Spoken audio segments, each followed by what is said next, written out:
ত্রয়োদশ জাতীয় নির্বাচন আজকে অনুষ্ঠিত হচ্ছে।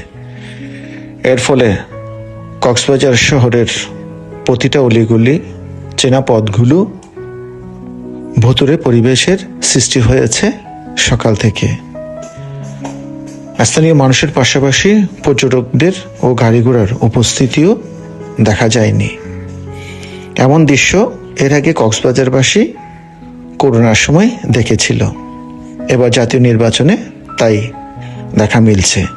এর পাশাপাশি কক্সবাজার সমুদ্র সৈকতের প্রতিটা পয়েন্টে বোর্ড থেকে জনশূন্য লক্ষ্য করা গিয়েছে।